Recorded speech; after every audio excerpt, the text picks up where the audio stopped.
آج ذی قعد کی 30 تاریخ ہے۔ کل یکم ذوالحج ہوگی۔ رسول اللہ صلی اللہ علیہ وآلہ وسلم نے اس حوالے سے یہ ارشاد فرمایا،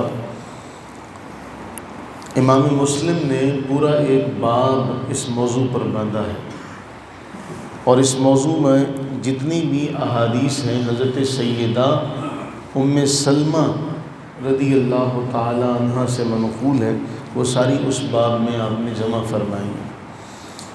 ام سلمہ رضی اللہ تعالی عنہ فرماتی ہیں کہ رسول اللہ صلی اللہ علیہ وآلہ وسلم نے ارشاد فرمایا، اذا دخلت العشر، جب ذوالحجہ کا یہ عشرہ شروع ہو جائے، وَأَرَادَ أَحَدُكُمْ أَن يُضَحِّيَ، اور تم میں سے کسی کا ارادہ ہو کہ وہ قربانی کرنا چاہتا ہے، تو فرمایا فَلَا يَمَسَّ مِن شَعْرِهِ وَبَشَرِهِ شَيْئًا، تو وہ اپنے بال اور ناخن نہ کاٹے۔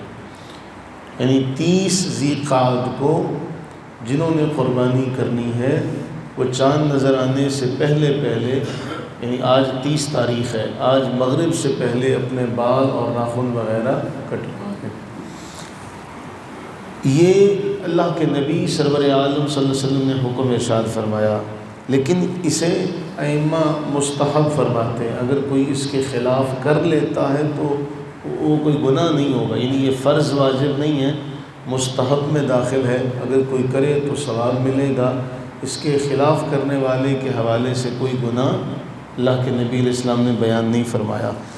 لیکن علماء یہ کہتے ہیں کہ ہم ان مستحبات کا بھی خیال اس لیے رکھتے ہیں تاکہ ان کا خیال رکھیں گے تو پھر کیا ہوگا، ہمیں رسول اللہ صلی اللہ علیہ وآلہ وسلم کی جو سنت غیر موقدہ ہے اس کی حفاظت کا بھی ہمیں اللہ تعالیٰ شرف عطا فرمائے گا۔ سنت غیر موقدہ کی حفاظت کرنے کا شرف مل گیا تو پھر سنت موقدہ کی حفاظت کرنا بھی اللہ نصیب فرما دے گا، اس کے صدقے پر اللہ فرضوں کی حفاظت کی بھی توفیق عطا فرما دے گا۔ پھر رسول اللہ صلی اللہ علیہ وسلم کا اور مزید کرم، بالائے کرم یہ آپ نے فرمایا کہ جو قربانی کی استطاعت نہیں رکھتا وہ بھی کیا کرے، وہ بھی چاند نظر آنے سے پہلے اپنے بال کاٹ لے، اپنے ناخن کاٹ لے، اپنے اضافی بالوں کو صاف کر لے، اور پھر وہ بھی ان 10 دنوں میں اپنے بال اور ناخن نہ کاٹے، اور عید کی نماز کے بعد اپنے بالوں کو، اپنے ناخنوں کو کاٹ لے، اللہ تعالیٰ اسے بھی قربانی کا ثواب عطا فرمائے۔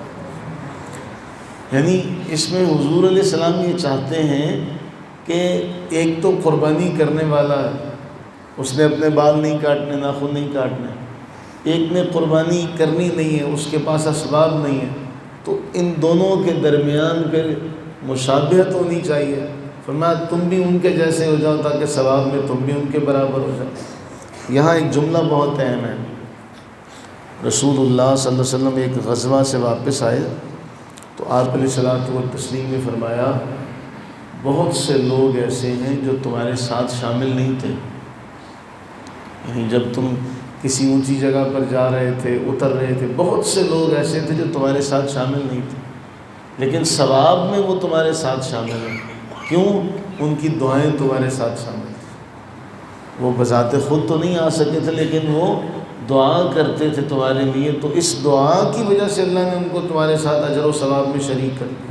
اللہ تعالیٰ اتنا کرم فرمانے والا، اللہ سے دعا فرمائے کہ اللہ تعالیٰ ہم سب پر اپنی خاص رحمتیں، برکتیں نازل فرمائے۔